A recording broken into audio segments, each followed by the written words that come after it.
Welcome to Walking Distance Prague, the capital city of the Czech Republic.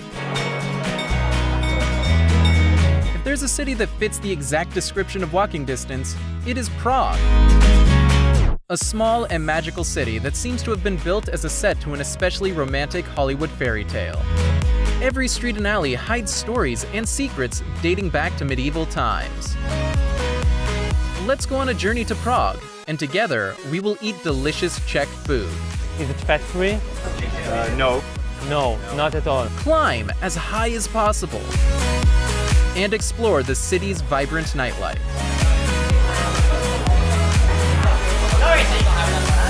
Want to find out where the best places in the city for shopping are?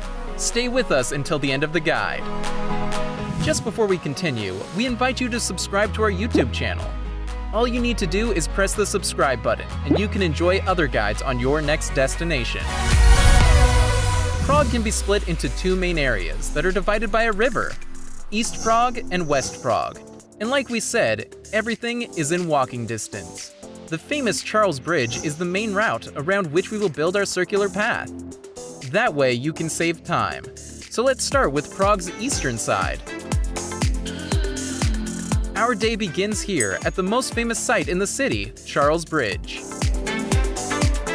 515 meters between its two towers, it crosses over the Vltava River. The bridge is a point of interest for many tourists, so it is recommended arriving here early in the morning to enjoy the view. We will return to it at night when you discover a completely different bridge. From the bridge, we will walk through Karlovo Road's beautiful buildings, restaurants, and shops, straight to the impressive Old Town Square. The square draws in many people. It is surrounded by restaurants and shops, and you can enjoy the local street performances. Also in the square is the famous Church of Our Lady Before Tin, one of the city's iconic symbols. A magnificent Gothic church whose towers stand 80 meters tall. But the real show of the square is the astronomical clock, of course. Hundreds of people gather around hourly to witness the old clock that still rings. The clock doesn't only tell the hour, it can also tell you the location of the sun and the moon in the sky, the zodiac signs, the time between sunrise to sunset, and the months of the year.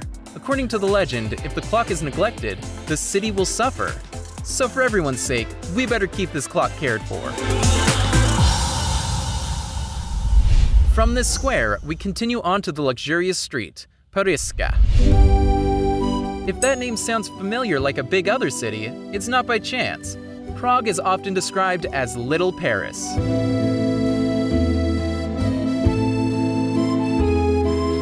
The building, the streets, the coffee houses, and the style very much resemble the French capital.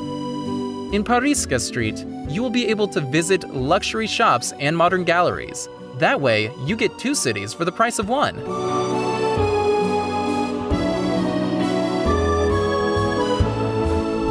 Approaching the end of the street, we will venture a few hundred years back in time. Welcome to the Jewish quarter of Prague. The quarter is actually part of an area called the Jewish Museum that includes synagogues, memorial halls, and the old Jewish cemetery. You can hang out in the quarter's streets freely, but entering the sites has a fee. The story of the Golem of Prague, the human-shaped piece of clay, greets us right at the entrance to the quarter from Pražská Street.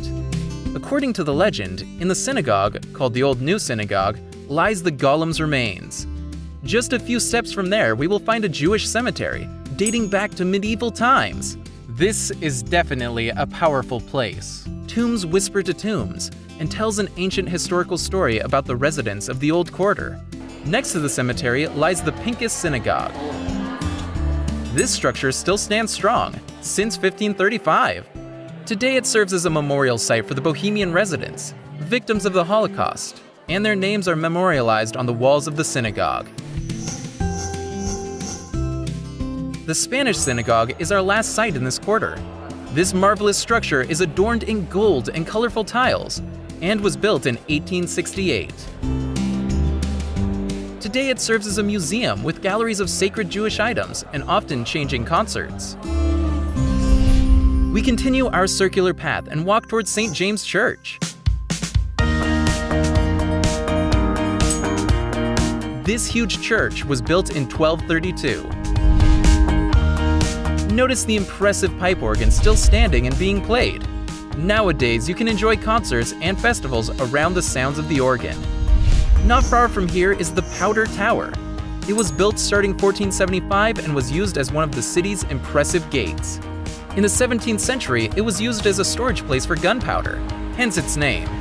If you are curious, you're welcome to climb to the top of the tower. Please note that entering comes at a fee. We hope you still have some energy in you, because today can't be perfect without the Prague nightlife.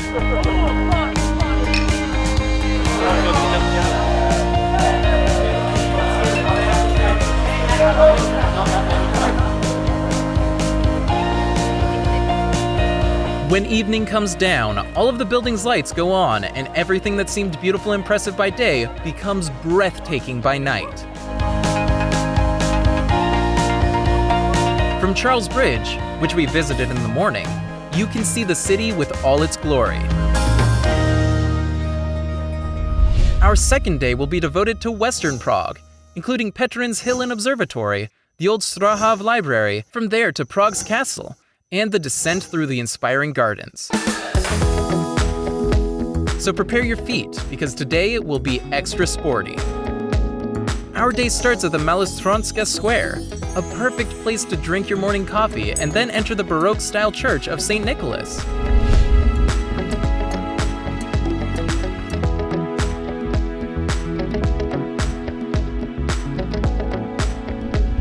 A mere 10 minutes walking from there, through Karmelitska Street, we arrive to the cable car that will lift us up effortlessly to Petrin Hill.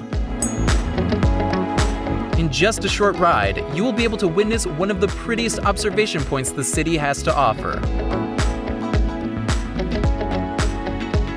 Brave tourists can climb the hill by foot, but be warned, it is a hard climb not suited for everybody. If you decide you are fit enough, you will also get a taste of the lush nature Prague has to offer.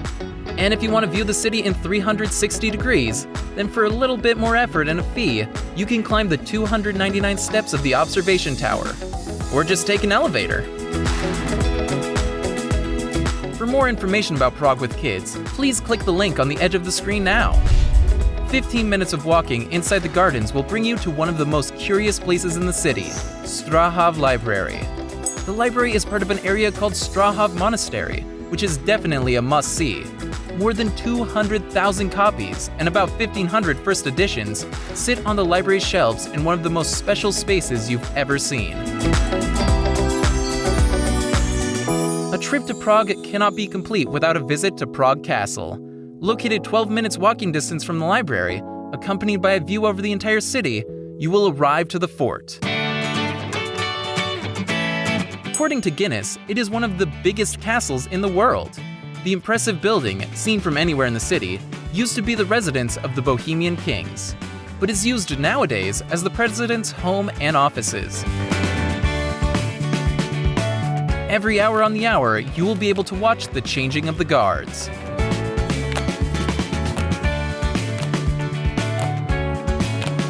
One of the main attractions of the castle is St. Vitus Cathedral. It is a huge and impressive structure decorated with engravings and precious stones. The interior is no less gorgeous, mostly due to its colorful vitrages. Here, in between the castle's alleyways, the movie Amadeus, about the life of Mozart, was filmed. And with a little imagination, you can even hear some of his work. And while you imagine, we enter the Golden Lane.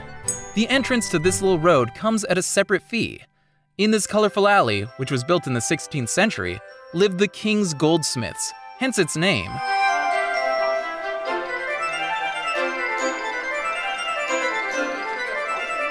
In some of the houses that are open to the public, you can get a taste of the lifestyle back then.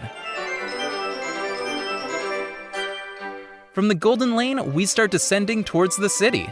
This is actually the exit from the castle's area from its other side.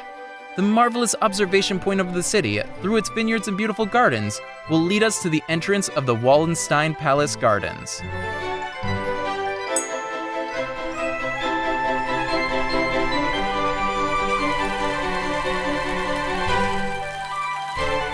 Statues, Fountains, a pool, and even a peacock are exactly where we need to end another day in Prague.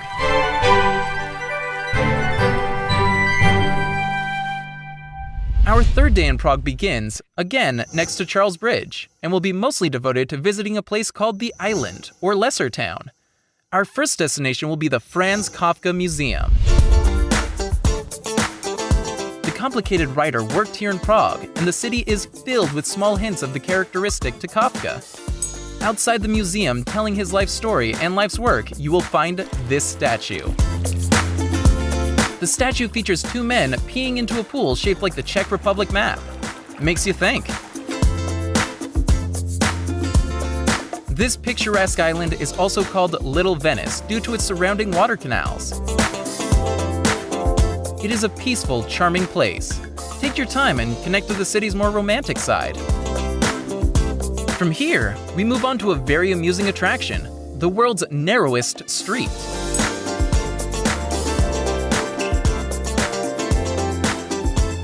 A small traffic light allows people to walk the road from both sides without collisions.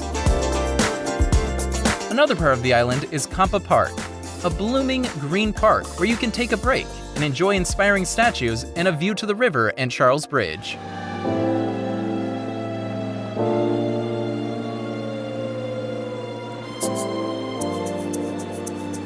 We are on our way to Prague Shopping District, but before that, a few surprising stops on the way.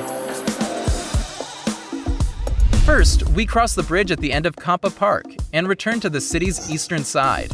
Here, we will stop next to Prague's National Theatre. This impressive building held its first show in 1881 and was burned down right afterwards. Only with the help and donations of the city's citizens were they able to reconstruct and rebuild the theater. Close by, we get another taste of Little Paris at the elegant Louvre Café. This luxurious place has been around since 1902, and many dignified guests, such as Franz Kafka and even Albert Einstein, used to visit here. So bon appetit! And if we already mentioned Kafka, there is one more site to close the topic, with a crazy statue, another hypnotizing creation connected to the local author. You will not be able to take your eyes off of this creation.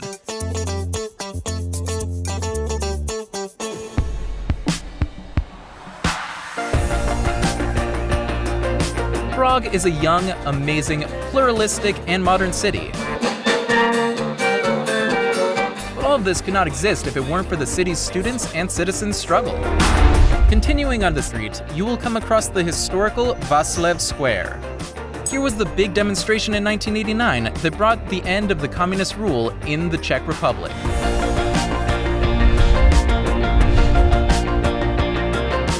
Rest up, because now's the moment you've all been waiting for.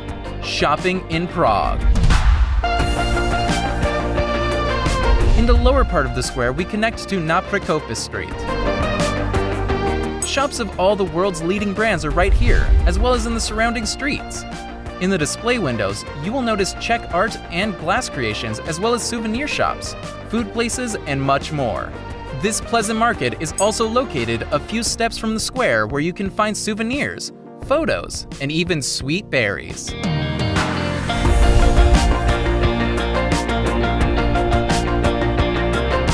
If we continue up the street, we will connect to the Republic Square, where you will find the famous Palladium shopping mall with a huge variety of stores and cafes. Outside the mall is a small market with street food and traditional Czech items.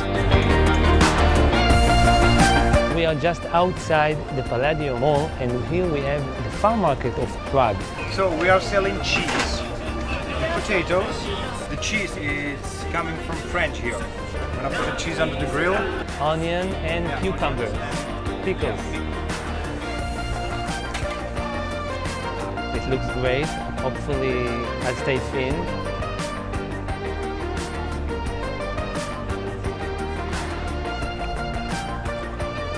Delicious. So this was Prague, an exciting and surprising city. We hope you've enjoyed our guide and ask you to subscribe to our YouTube channel. Press the logo appearing on the screen now and receive more guides that will help you in your next vacation. So don't waste your time. It is all walking distance.